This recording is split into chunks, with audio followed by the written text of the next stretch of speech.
Hey everyone, how are all my favorite Orca torches out there? Okay, it's Baron here and we're broadcasting live for OrcaTorch, not just locally, not even regionally. We're broadcasting live for OrcaTorch to the rest of the world, to an international diving community. And to prove that point, tonight we have with us an international guest. She is from South Africa, literally the other side of the world. And she is not just a photography coach, she's not just a photography judge, she is an underwater photographer as well as a writer. Get that? She's also a writer. So she writes for Wet Pixel, she writes for scuba shooters, she writes for underwater photography, and she writes for international magazines like X-Ray Diving Magazine, right? Now, Kate Jonker will be joining us soon, and she's also a dive guide, and get this right, Kate Jonker is also a dive boat skipper. Now, we want to welcome our guest of honor, Kate Jonker, with us from South Africa. Are you ready, everyone, to welcome Kate Jonker? And here's Kate. How are you, Kate? Hi, I'm fine. How are you doing? I'm great, Kate. We are very honored to have you with us tonight in this live stream with OrcaTorch, Kate. Hi, thanks for having me. Hello, everyone. Now, Kate, do we have any one of us are from South Africa, from where Kate is? Do we have anybody from there? Can you sign in into the comments below? Anybody in the South? Anybody in South Africa? Anybody, especially like in Malaysia?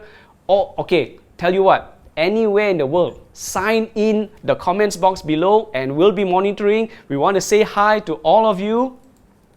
And it's a funny thing, you know, because what Kate and I have been discussing just now, it is actually, Kate, you were saying that it is spring right now? It's spring? It is, yes. Yesterday was the first day of spring, 1st of September, so yes. And how cold is it over there? Well, yesterday it was about 10 degrees. Today it's warmer. It's about 24. We've got lovely sunshine outside today.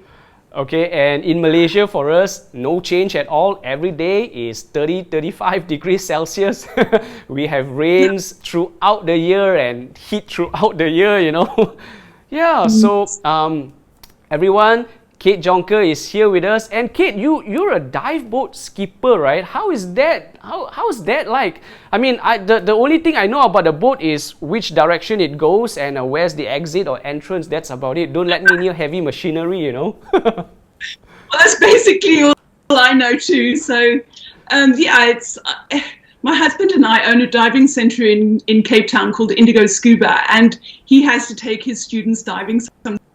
So someone has to skip. So it's me. I'll end up skippering the boat. I tell everybody when to get ready. They roll over backwards into the water and they go and they do their dive.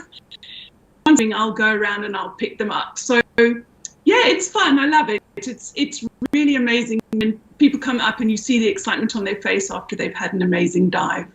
Yeah. Well, Kate, I'm just going through the comments right now to see if anybody has said anything. So I'm going to ask you to join us for this, and because right now we're going to tell our viewers about our giveaway. So every live stream that we have, right, we have something for our loyal fans, for our loyal viewers, right? And tonight is no difference because tonight we have with us the D530V. This is an underwater video light that we'll be giving away to 2 lucky winners during this live stream with Kate Jonker, South Africa.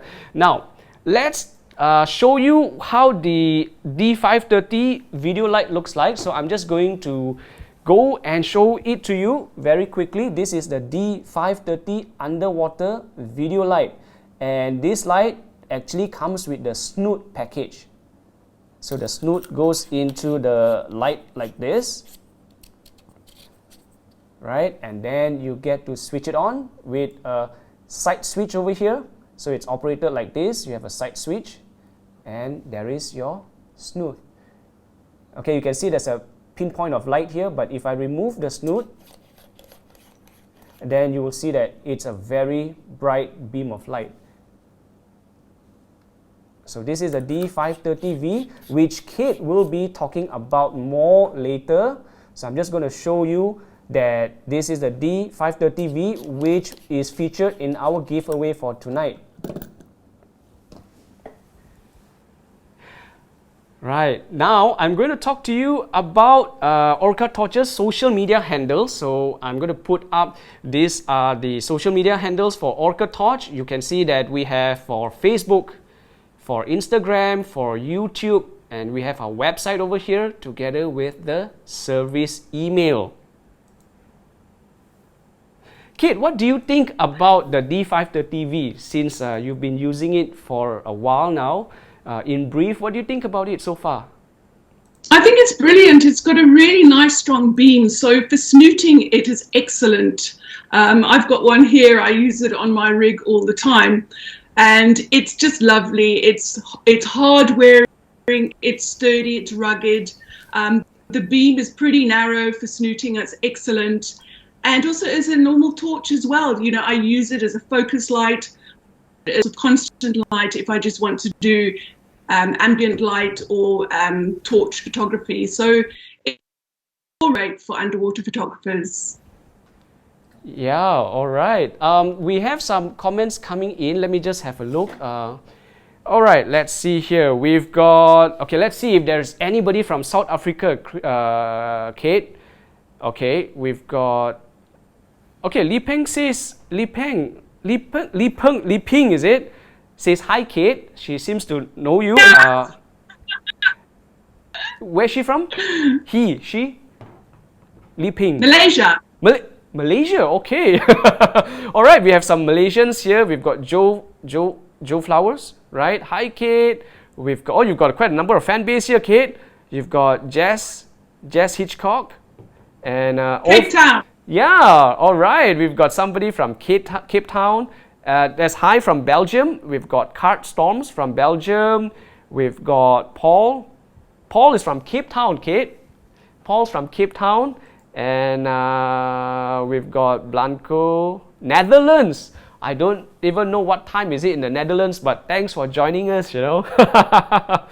Okay, so we've got a few. Okay, oh, Li Ping just mentioned she's from Malaysia, and it's an honor of getting to know Kate, right? You've got a fan here, Kate. Now, I'd like to talk to Kate about let's get to know Kate a little bit more. So let's see where Kate is coming from. And Kate, tell us more about yourself. Yeah, I think you've done a really good introduction. You've basically covered all the points. So yes, I'm an underwater photographer. I'm a writer. I teach underwater photography courses for myself and for my husband's dive center in Cape Town. And I just love sharing whatever I can with underwater photographers to help the photography journey much easier and simpler, and through photography in an easier way than I did, because, you know, I learned from the ground up and I made a lot of mistakes. So it'd be really nice to help other people skip and make their underwater photography much easier for them. So yes, that's where I live, Cape Town. It's on the southern tip of Southern Africa. And most of my diving is in False Bay, which you can see there. And you'll see there's a little thumbtack. That's where I live. I live in a little town called Gordons Bay. That's where we have our dive center. And yeah, it's year-round diving in South Africa. Absolutely beautiful. So we have Kate. Yeah, she says that it's year-round diving, and I think she means it's with wetsuit, but we also see Kate in a dry suit. I wonder if we can find that picture to show Kate, you were in a dry suit and it looks like it's really cold, right? Let's check this out.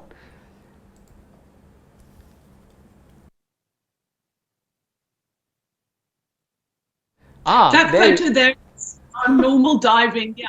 Yes, there's me. That's my dry suit.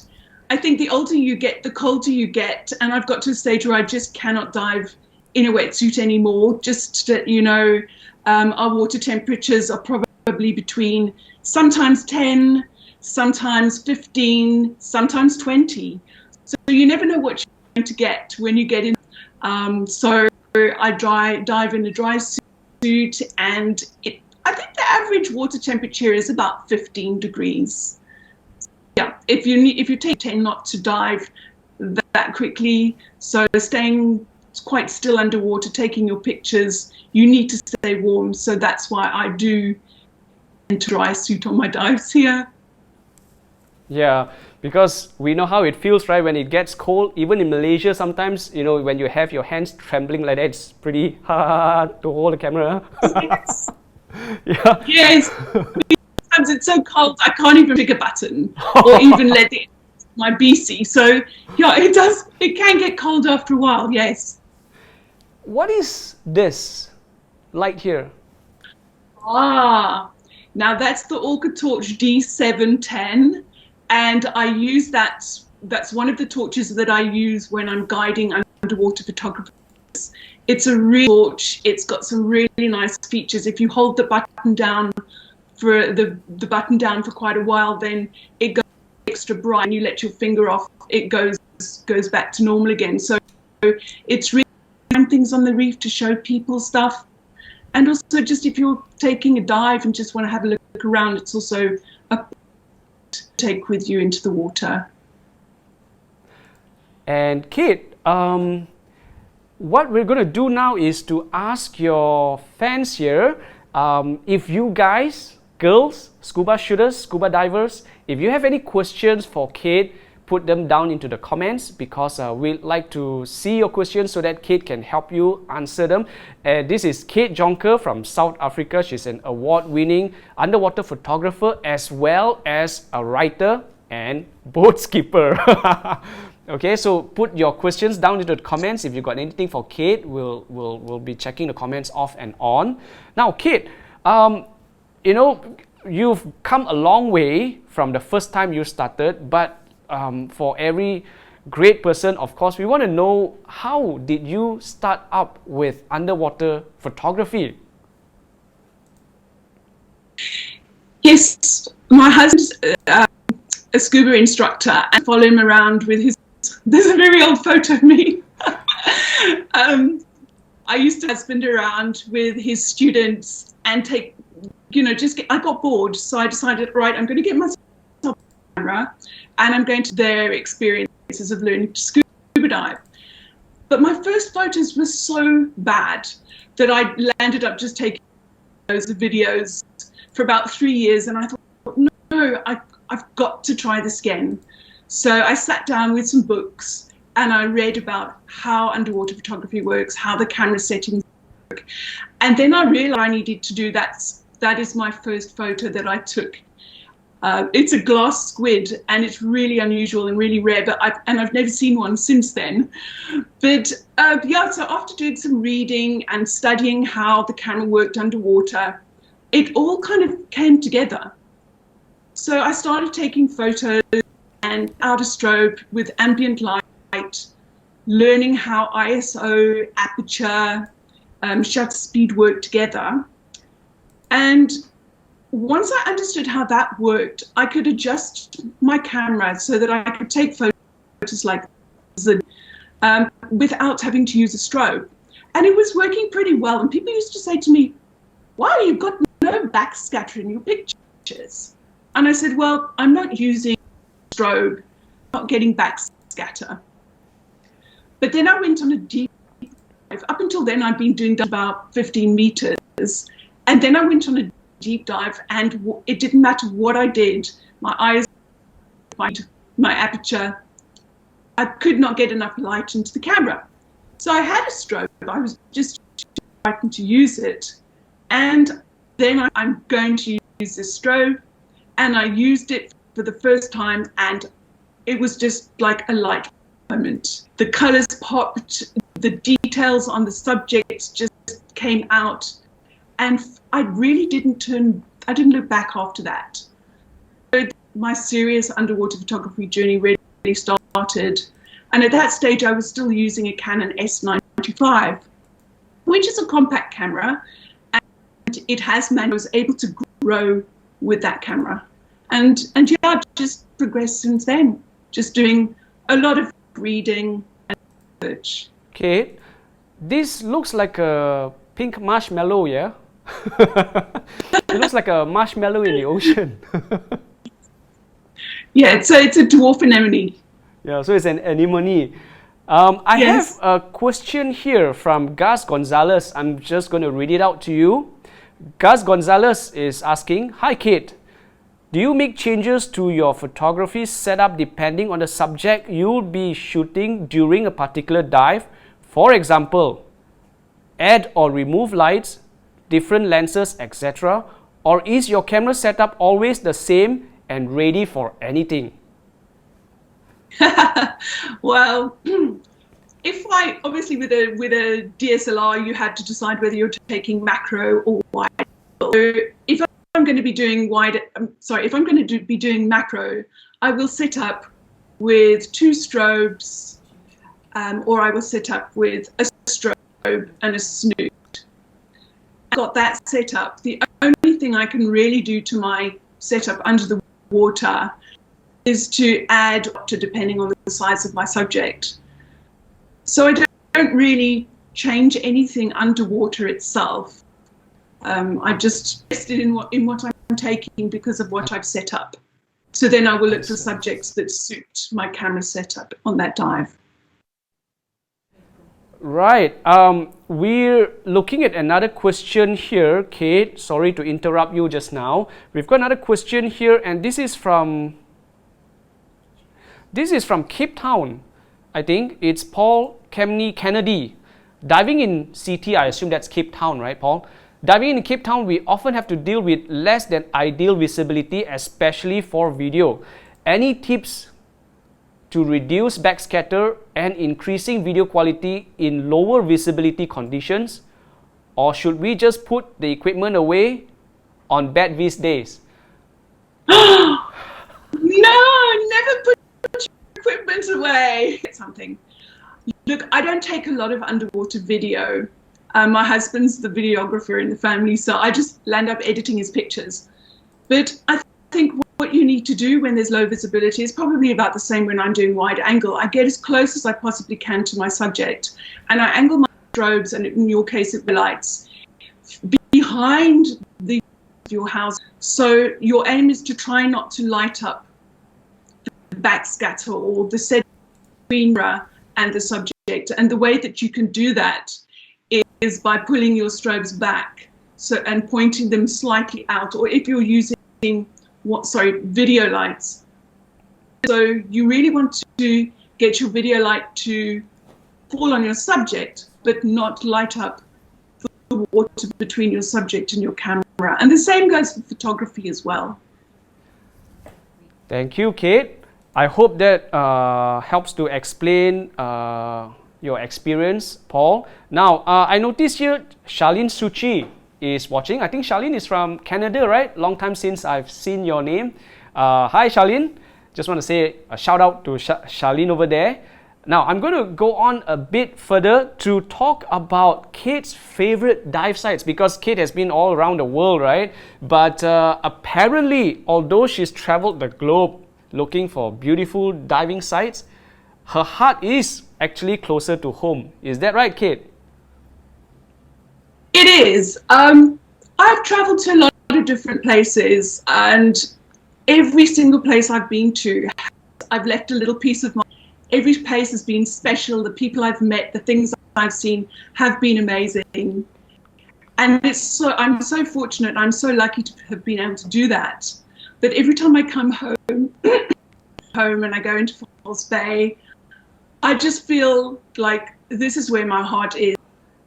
I love the reefs. So colourful, they're so vibrant, they're full of marine life. So yes, where my home is, and the reefs here are absolutely beautiful.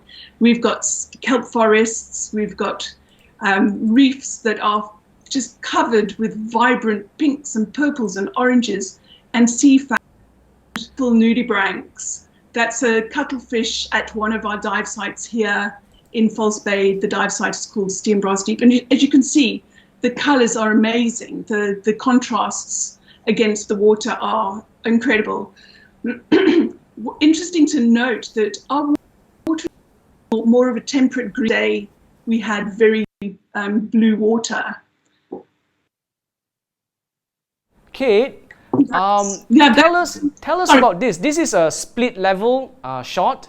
Yes. Yeah. Can you tell us more about how you achieve a shot like this? This is like you've got a split level, two different worlds there.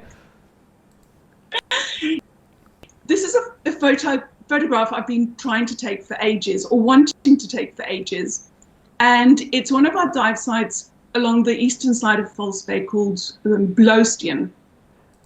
And it's a kelp forest, and it's very close to the side, so it's quite shallow. And what I wanted to do was, yes, a split shot like that. But I only really used to go diving with a mini dome port, and I knew I had to get a bigger dome port to take this picture. So I finally got round to getting a port and tried to take this picture. And it's actually harder than you think it is, because you know, you've got the sea that's moving a lot. It's not, we don't have mirror flat seas very often.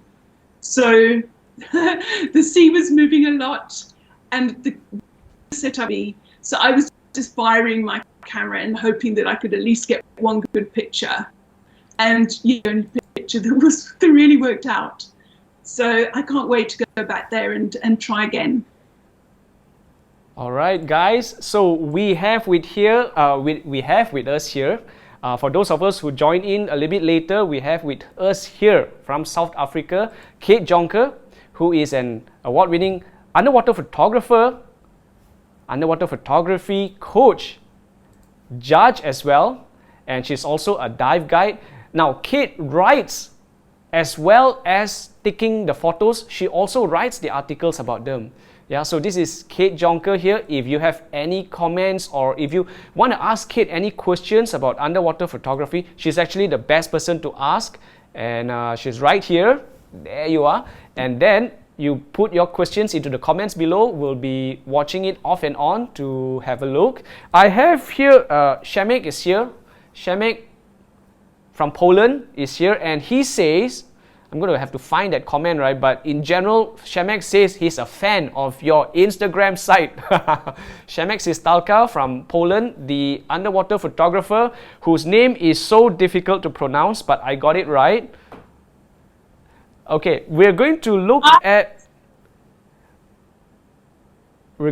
at some of Kate's favorite photos. Let's have a look at some of Kate's favorite photos, and as we put the photos up on screen, Kate can give some running commentary on how she took it or what she liked about this. Go ahead, Kate.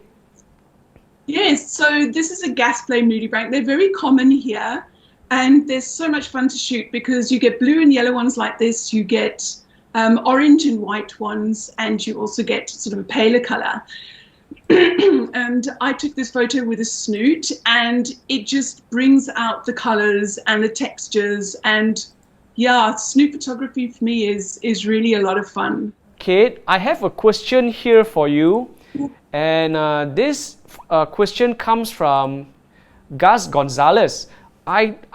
I think Gus Gonzalez, if I'm not mistaken, he's a technical diver, right, Gus? You're a technical diver, and Gus has been with us doing some live stream for OrcaTorch. He's asking you about whether how much you're depending on the equipment. So I'm going to read the question again. Kate, percentage-wise, what would you say is the breakdown between technique and equipment when it comes to shooting amazing underwater pictures? Is it 50-50? No, not at all. I would say 80 to 90% is technique, because if you don't know how, you can have the most expensive camera, and if you don't know how to use it, you're never going to be able to take photos, or good photos, let's say. You can have the cheapest camera and really know how to use it and take amazing photos. So it's more about your technique and understand and the settings that you need to use for your subject or the type of picture you're going I would definitely say technique is definitely far more important than equipment. However, you need to have the right lenses if you're going to take macro photos or super macro DSLR. And if you want to take wide angle with a DSLR, then you need a wide lens. But then again, if you don't know how to use it, you will never come with realism. So when it comes to the medium of water, right, we are faced with even more challenges than what we face on land, because water is more dense, so subjects appear closer, and of course lights don't travel as far. So that's why for divers, right, we need really strong lights like what OrcaTorch has, right? When it comes to lumens, we need the highest lumens so that it can pierce through the dense water, right? So, you know, Kate, what do you think about that? How is lighting? How do you think it affects your underwater photography? Yes, lighting is really important. I think, you know, lighting, they were okay, but they weren't great. And my advice to anybody is always get lighting for two reasons. Firstly, if you have a torch, like, you can use it as a focus light, and that will help your camera focus so much more quickly underwater. Back to the type of light, always go for the best. Go for the strongest that you can, because what happens then is you can adjust your camera according to the amount of, and most torches, especially the Orca torches, you've got different beam strengths, so you can tone it down if you want. There's nothing worse than going out with a torch and it's not bright enough and it's just not working, and then going and having to buy another one. So it's important to get a really good torch. I have a question here from Charlene, and she's asking about night diving. So her question is, how is the visibility for night diving? How would you change your setup for diving at night? Tricky one. I wouldn't really change my setup at all.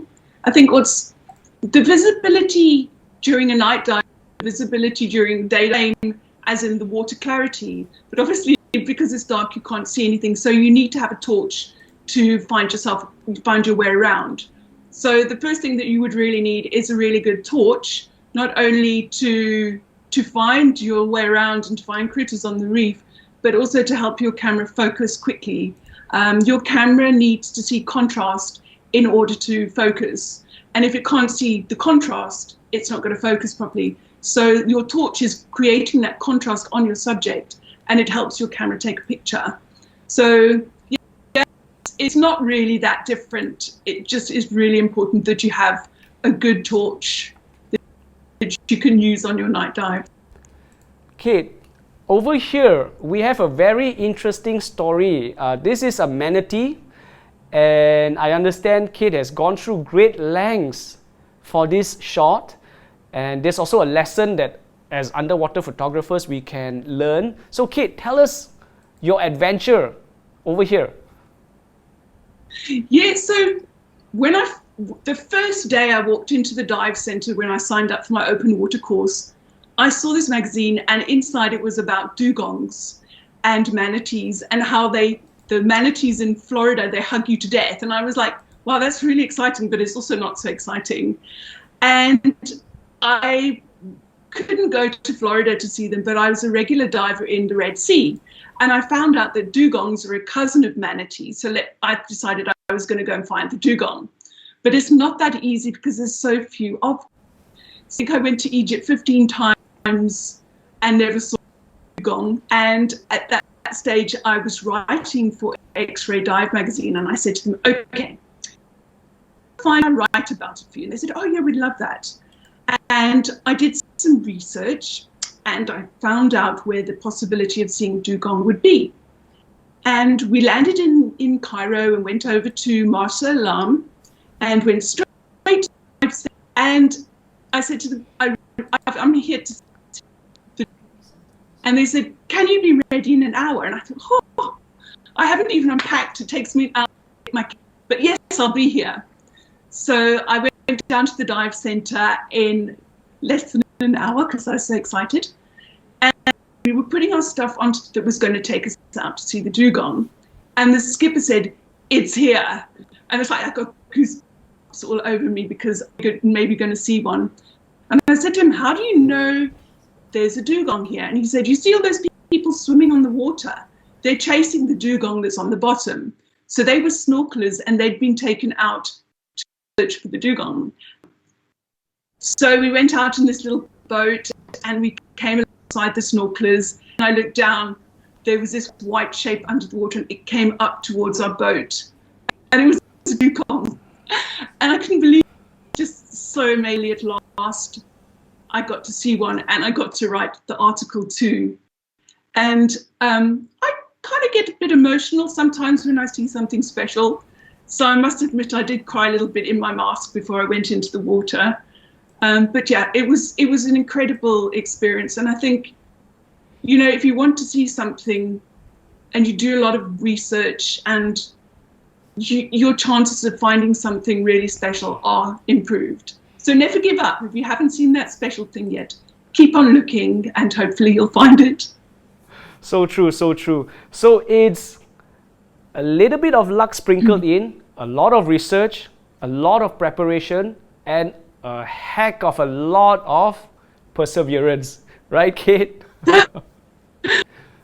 Yeah, that's underwater view. It's perseverance through and through. Now, for our viewers out there, what we're going to do next, right, is prepare for the giveaway for tonight.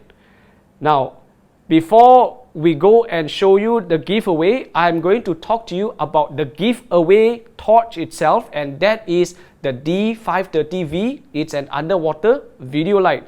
I will show you the D530 first, show it to you so that you know what we're giving away. So here it is.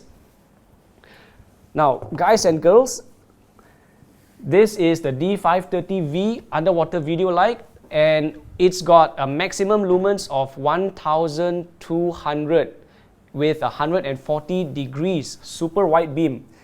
I'm going to show it to you here.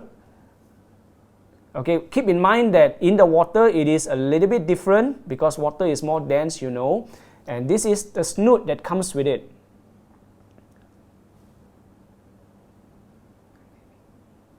Hang on, let me show you the full picture. Okay, here we go. So this is the snoot. This is the D530. So it's operated by the side switch. You've got two brightness levels. And further to that, you've got a snoot that you attach to the front of the torch. You just have to rotate it in. And this is the D530V that we are giving out tonight. Now, one of the awesome features about the D530V is the battery, because when I take out the battery to show it to you, you will notice that this torch does not come with a charger because this torch battery is a charger on its own. This torch can be charged using a micro USB cable. So I'm just going to put the micro USB cable through here, okay, and this part goes onto your power bank. So you don't have to be carrying an additional charger with you. So this is how we charge the D530V. Okay, so this is the torch that we are giving away tonight. Okay, I'm going to put it up on screen because do you know what time this is? This is giveaway time.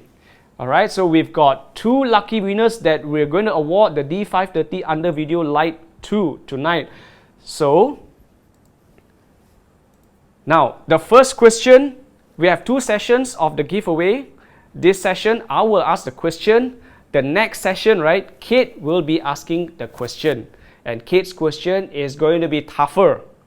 Okay, so you're going to pay attention during our brief, because the question is based on what you see, what you hear. So I'm going to ask this question. The person who answers the question the fastest and most accurate, right, you will be the winner of the first D530V. I want to also say that if you win it for this session, you are not eligible for the following session. Okay, so which means you cannot be taking home 2 D530Vs tonight. Alright? Okay, so are you ready for the question? I'm going to ask you the question, and the person who answers it the fastest and most accurate, you will be bringing back the D530V. Okay, now, what is the maximum lumens of the D530V? Type it out into the comments box. Okay, we're going to find out. We're going to find out, and let's see whether we have anybody who's going to win. Okay, we're going to check. All right, we are going to check, but I'm going to ask, I'm going to show you OrcaTorch's social media handles just for you to check out. We're going to put their social media handles out there, so in case, or not say in case, I mean so that you know where, if you want to follow OrcaTorch on social media, you will know their Instagram, you will know their Facebook. Okay, I'm going to put that up now. Social media handles.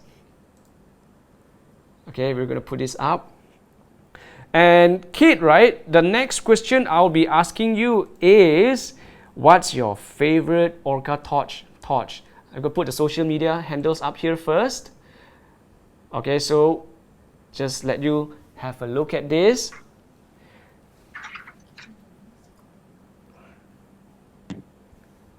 Okay, so we're going to see, I think we have a few people who are already winners over here, I think. I'm just going to make sure that we've got, yeah.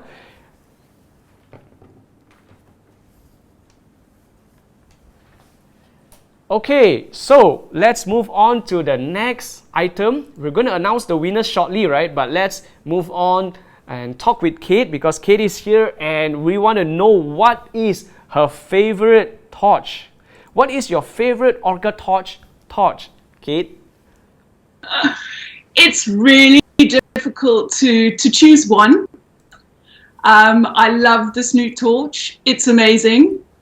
But if I really had to choose one, then it would be the D900V, because it does so much. It's got a red light, it's got a UV light, a blue light, it's got a wide beam and narrow beam, and I can use it for so much. I use it as a focus light, I use it as a creative lighting.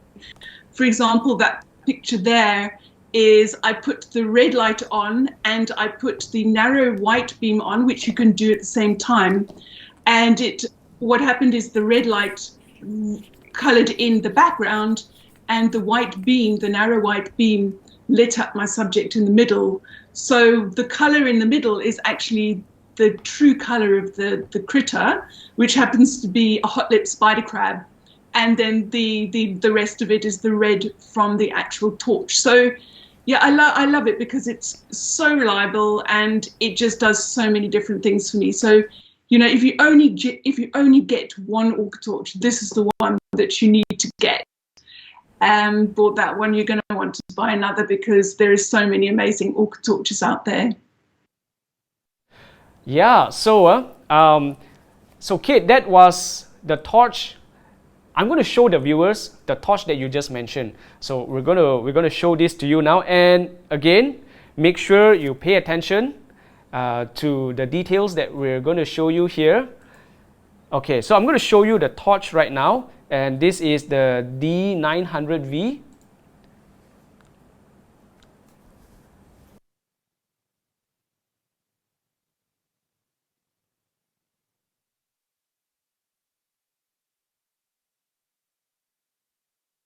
This is the D900V, and it is characterized by the multiple lights that you have here. Okay, so I'm going to show you, right? You've got 2 switches over here, and these switches operate 2 pairs of lights. You've got a red light, so this switch will operate the red light over here. You've got a red light, right? Yeah. So at the same time, you will notice as an underwater photographer, you are behind the light, right? So you will know that the light is switched on by the LED over here. I'm going to press the left switch again, and this will turn on the UV light.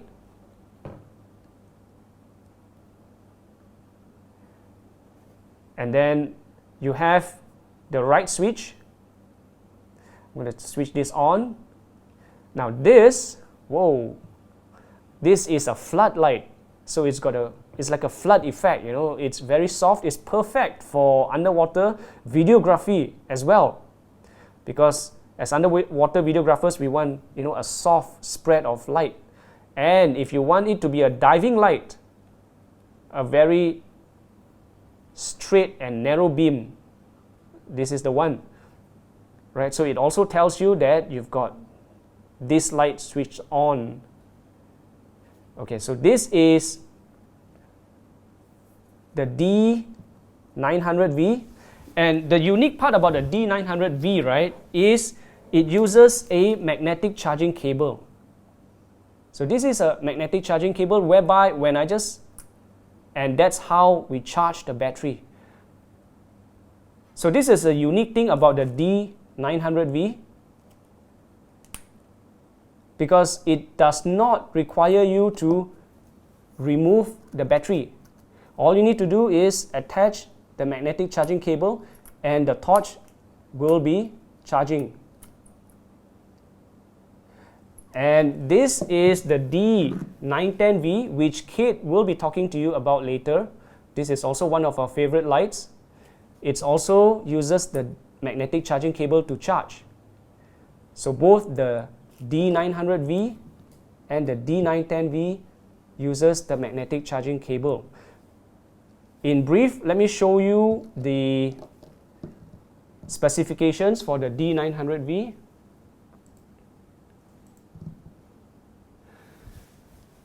Okay, so it uses a magnetic charging cable to charge the battery.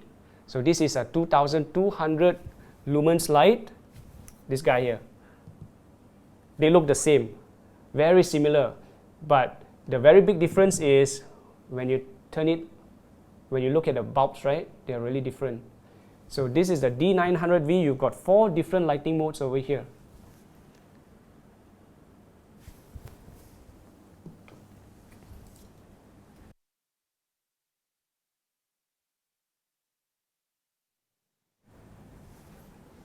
Now, since we are into gear and equipment, right, it's time for Kate to share with us her photo bag, what she keeps in her dive bag in terms of camera. So this is Kate's underwater camera rig. And let's see. Kate, let us know, what is all this about? Okay. So the camera that I use is the Nikon D850, and for my macro setup, I normally use either a 60mm macro lens or a 105mm macro lens. And on top of that, I might use a diopter depending on the size of my subject. So the diopter magnifies whatever I'm taking a picture of. And then, of course, I always use my OrcaTorch D910V or my OrcaTorch D900V. Both of them are amazing because they take magnetic charging, which is so easy to be unscrewed. So there's no O-rings that you need to worry about once you're charging your camera. An iSorter, which I absolutely love. It is the most sturdy, easy that I've ever used. And about it, it looks fancy, but it's really simple. So if anything is wrong, you can basically or send it to the dealer and they'll fix it for you if it's something really serious. Not that it should. Of course, I use float arms just to help balance my rig under the water, and my OrcaTorch Snoot torch, my OrcaTorch D910V, and yeah, that's it. I also use wide angle lenses and dome ports as well when I'm taking wide angle photos. That's it.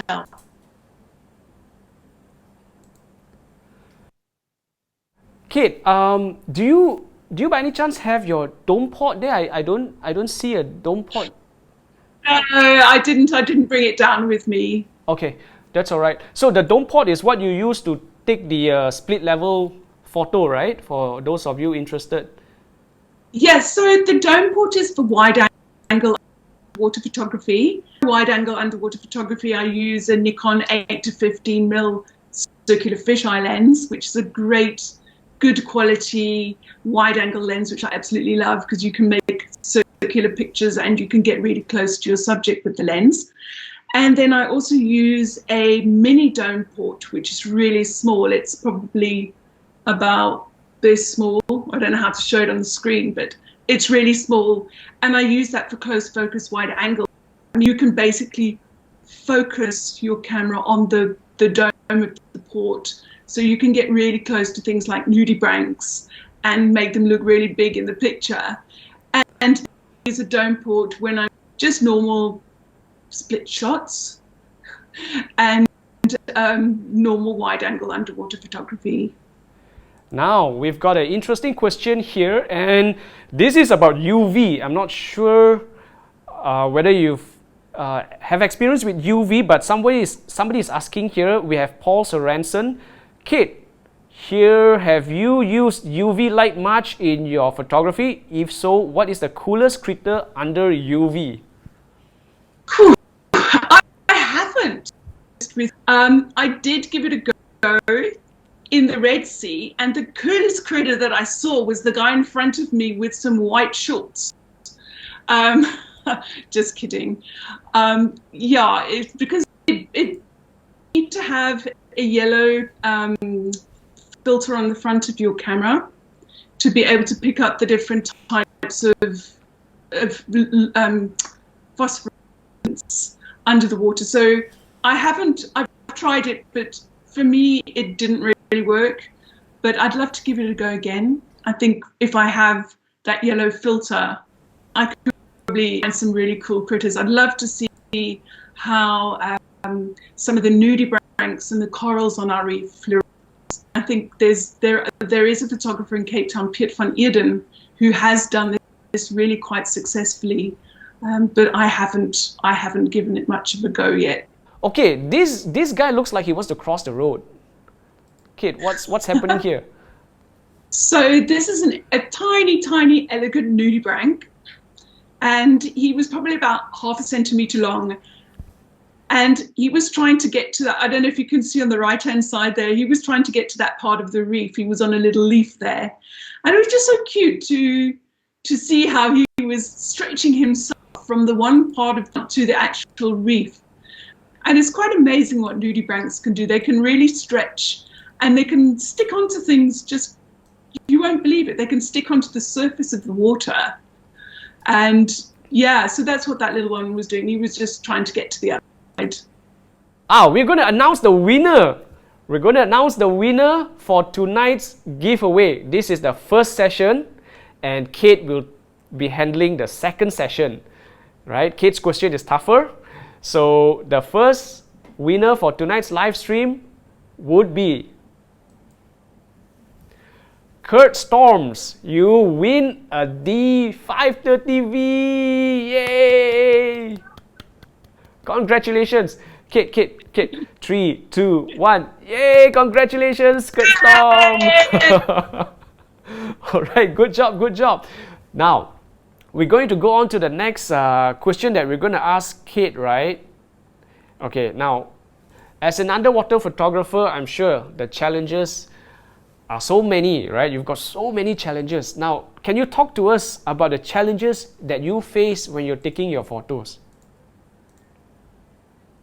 Yeah, I think the biggest challenge that us as underwater photographers all face is not bottom time. I mean, most of my dives range from 15 meters to 30 meters, so we don't get too long to dive on the reef. So, you know, I'm just starting to get into it, and then it's time to come up sometimes, or it takes a while to find a crew for.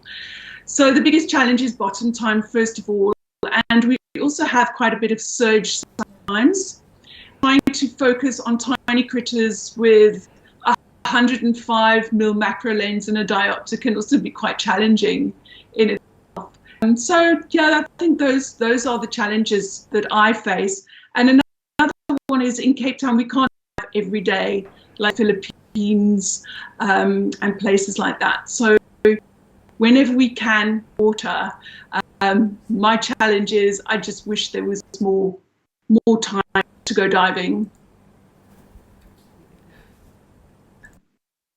Okay, so next, right, we're going to ask Kate about this one.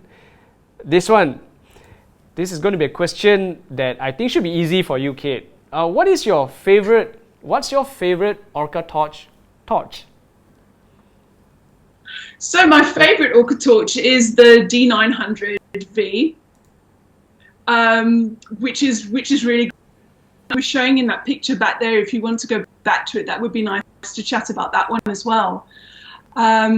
So that was the OrcaTorch 570GL, which is an amazing torch if you're leading divers or leading underwater photographers, because not only does it have a really strong beam to search for critters on the reef and to highlight them for photographers and people that you're guiding, it also has the green laser, which just helps pinpoint the critters. So this is a photo that I took of my dive buddy Yaku, who we've been diving with. I've been diving with him for about 20 years. We did our advanced course together many years ago.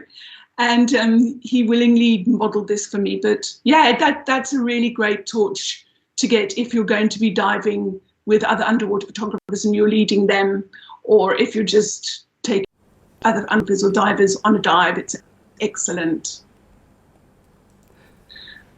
Kate, you have with you the D910V, right? These two torches are very similar. You've got a D900. Can you point to it? Yes.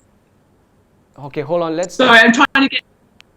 Okay, that is the yeah. 100, and which is the one with all the different lights and things. And here is the D910V, which is the video light, which is absolutely brilliant, especially if you're doing, I love it for macro video, which I'm starting to get into. And what I love about them is they're so reliable, and all OrcaTorches are so reliable and rugged. And these two, especially the 900 and the 910V, are so easy to use and easy to charge. They're the two OrcaTorches that have the magnetic charging. And yeah, really both fantastic to use underwater.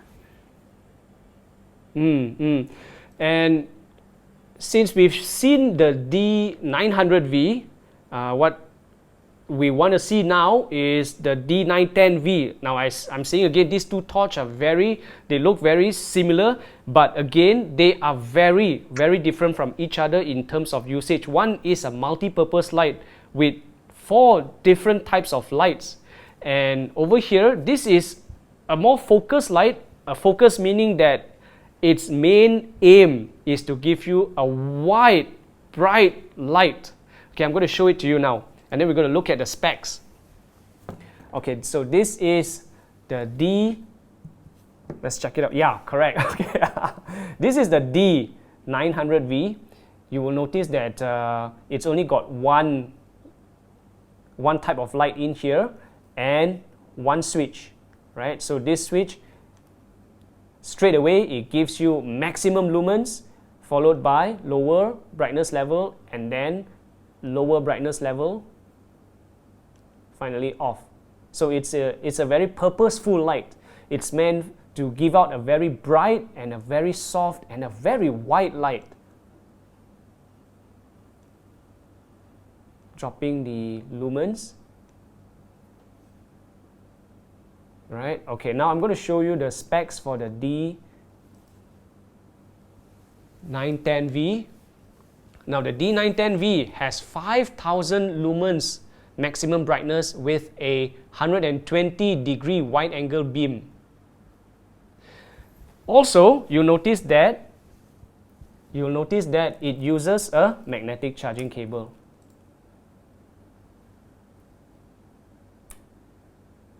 There you go, that's the D910V. Okay, so we're going to look at. Have you experienced this, Kate? Leaping here says that we discovered laser beam can drive away triggerfish. So that's good news. How are you with triggerfish over there, Kate, all the way in South Africa? We don't have triggerfish here, but I have come across them in the Red Sea.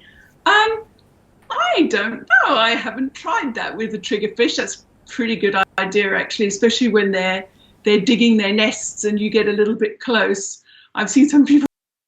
So yeah, I'll remember next time I go to the Red Sea or somewhere where they have triggerfish to take one of those with me and just pull it out of my pocket if I see one coming. Yeah, I can relate to you, Leaping, because in Malaysia, right, triggerfish is like scourge of divers. We are all like, oh my goodness, it's triggerfish again, and we don't know where their boundaries are. You could just enter into triggerfish territory without knowing about it. It's invisible lines, right? And yeah, they come at you. And okay, Leaping here says that you can scare away triggerfish with the laser. I have had many encounters with triggerfish, but I wasn't fast enough to pull out the laser. So that's something to keep into consideration. The laser. Okay, now we're going to look at. Now this is a very unique photo, Kate, and this was taken with your D530 with the Snoot. Can you tell us more about this? It looks like a planet, right? But it's actually in. Yeah, I call that one Moonwalker. And it's a little amphipod. I don't know if you get them where you dive, but it's like a little flea that's jumping around on the reef. And there's a lot of them and they're all different colors. So it's probably about 2 millimeters long. And it's sitting on a cuttlefish egg. And I actually had a TG5 at the time. I'd just taken it into the water with me. And I had my OrcaTorch D530V Snoot torch and I lit it with that. And that's the result. That is so nice, and I'm sure it is a challenge to take a photo like that. Let's have a look at the next photo over here and see what adventures Kate had with this. Look at that. Can you tell us, Kate, yes. How did you manage to get such a contrasting photo and how you get the black background? Well, I used the OrcaTorch D530V with that. So what you do is you push up your shutter speed so that it's fast enough to drown out any ambient light, so any background light. So what happens then is the only light that you're going to capture with your camera is the light of the Snoot torch, which is the beauty of snooting, is that you can actually point your snoot at the subject and that will light up your subject, but it won't light up your background. And the trick to that is having a fast shutter speed to drown out any extra light at all. So that's a blue gas flame that I took in Cape Town. And this one, Kate, how about this? Yes. Exactly the same setup, exactly the same dive. This is just an orange version of the previous nudie bank, orange gas flame. And again, just lighting up my subject with the Snoot torch.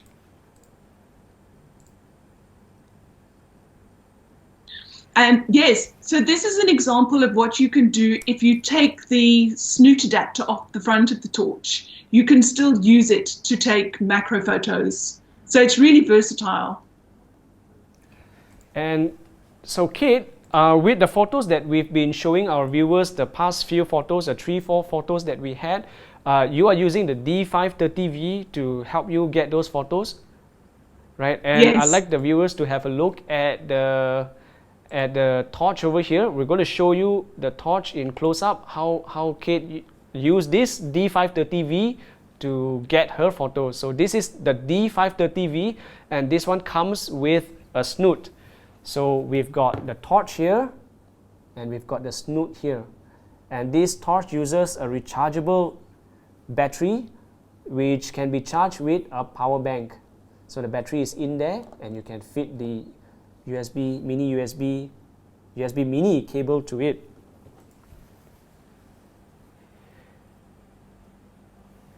Now we're going to, yeah. So right, Kate. I think I think from here, right, there are a few viewers who are quite interested to take up or already have taken up underwater photography, but we want to know from your point of view, right? Okay, we want to know from your point of view, what advice would you give, right, to those who want to take up this as a hobby or maybe in the future become professionals as well? What would your advice be? I think, you know, when you're starting off with underwater photography, it's really important to have good buoyancy so that you don't go around bashing things on the reef. Buoyancy is really important. And then the next step is to decide what type of pictures you want to take. Do you want to get into the water and just take pictures without having to worry about settings or anything like that? Then you would go for a camera like a TG from Olympus. Or if you wanted to start delving into underwater photography and taking it further, then you could look at a compact camera and learning how all the settings work. I think also what's really important is to do a course, go on a workshop, learn how it works. It'll help you save a lot of time and a lot of tears when if your photos are not working out and you don't know why. A workshop is a really good thing to go on. And also what I did is I read a lot. So you should read a lot. Keep on learning. I'm always learning.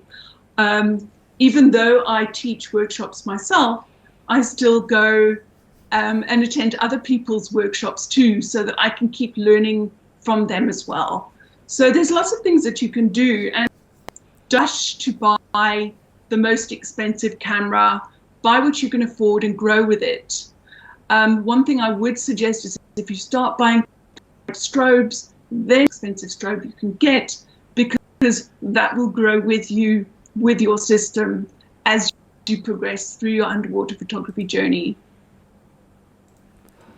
There you have it from Kate Jonker of South Africa, underwater photographer, and Kate is also a writer, and in her spare time she skippers dive boats. Very talented lady. Okay, now we're gonna have our giveaway. So this is the next session. Kate, are you ready to ask your incredibly... Is everyone else ready? Right, sorry? So, yeah, can I ask my question? Yes, okay. Let me tell the viewers first, right? Okay, now this is the final giveaway for tonight. This is the final giveaway for tonight, and if you have won previously, you cannot win again. Okay, now the winner for this last session will bring home a D530V underwater video light. Okay, now Kate will be asking you a question. As soon as Kate has asked the question, you can type your answer into the comments box, and the fastest person with the most accurate answer will be winning the D530V. Are you ready, Kate? I'm ready. So my question is, what are the OrcaTorch dive lights that have magnetic charging? Shall I repeat that? Yes. Which OrcaTorch dive lights have magnetic charging? And now we wait and we see if we have any questions while we wait for the answers to come in. Kate, what do you say to photographers, underwater photographers? Because we have come across comments, right, where underwater photographers tell us that because their cameras are so sensitive to light, they don't need additional lights to help them take good photos. What do you think about that? Well, I just look at my own personal experience, and I just found that, yes, I was able to take pictures without a torch and with just the camera on its own to a certain degree. And the photos were fine. There was nothing wrong with them, but they just they lacked that punch. So for me, it's really important to add some light to my pictures. It's a personal thing, but by someone, if they want to take photos that pop, photos with color, photos with texture, you do need to add some additional lighting, whether it's a torch or a strobe. You really should look at something like that. It will really help your photography. And definitely a focus light to help your camera focus much quicker really, really helps as well. Yes, definitely lighting is important to me. Kate, I have another question here, right? And I'm not sure whether in your part of the world you will face something like this, because for us, we need to be diving with like-minded people, as in the entire group are underwater photographers. If, for example, in your group you're the only underwater photographer, when you dive in, you tend to get left behind, and you better know the reef very well. What do you think about that? Do you face something like that? Well, we dive quite differently here in Cape Town, where divers are allowed to dive in buddy pairs. So you'll roll over back into the water, and you and your buddy will go and explore the reef on your own if you're doing that. Otherwise, you can follow a dive guide. Normally, if you're not with your normal buddy, or if you don't have a permanent buddy, we tend to buddy people up together who we think have the same diving experience. So the divers go off and they do their diving. And if there are photographers, then we tend to pair the photographers up together. We're not limited to our air. We're more limited to dive time, bottom time. So it's not normally a case of one diver finishing their quick, holding someone else up or making someone else's dive finish quicker. So what we do is we tend to dive together as photographers, and if a photographer comes and dives with us and they don't have anyone to dive with, I will dive with them. So, on our boat, a photographer comes along and they want to dive, there will always be someone who will dive with them and will dive at their pace. So you will never be left behind as a photographer. Great. Now we're going to be announcing the winners soon, and if there's anyone out there who would like to ask Kate any questions pertaining to underwater photography, now's your chance. Now's your chance to catch Kate and ask her the difficult questions.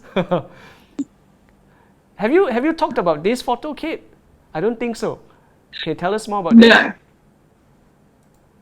So yeah, this is one of my latest pictures, and it's a little fish called a chubby kingfish, and I've been looking for one of those for quite a while. The last time I saw them, I didn't have my camera with me, and this fish is probably about 1 centimeter long. It's absolutely tiny, and I only saw it because of its color. It was contrasting with the purple sitting on there, and I watched him swimming around the reef, and I took quite a few pictures of him. He was really, really cute. Yeah, this is typical of my kind of photos. I particularly like characters and little critters like this, trying to capture their personalities. And I just noticed now this one's got a little bit of sand on his bottom lip, so it adds a little bit of cuteness, I guess, to. Is that is a grain of sand? Is it? It's a grain of sand under the jaw, right? For the rest of us, right? This is Kate Jonker from South Africa, underwater photographer and writer as well. So if you've got questions about underwater photography, well, put them into the comments, because we are looking at the comments right now. And if there's anything Kate can help you out, especially when it comes to shooting photos under the ocean. Kate, would you want to say anything to your viewers before we announce the winner? I think, don't ever give up in your underwater photography. Try new things and keep pushing yourself, because that's the only way to learn. But most of all, enjoy your underwater photography. There's nothing worse than not enjoying what you're doing. And if you get to a stage where you're not enjoying it, or try something different. But never give up, and you'll keep on growing, and you'll love it more and more as you grow. So keep up the good work. Yeah, fantastic advice. It's about perseverance. It's about practice making perfect, you know. Right. Okay, now we are going to announce the winner for tonight. This is the final winner to be bringing back the D530V underwater video light. Kate, are you ready? We're going to show it on screen. Okay, the winner for tonight to win a D530V, the final winner for tonight is Ofak Lipas.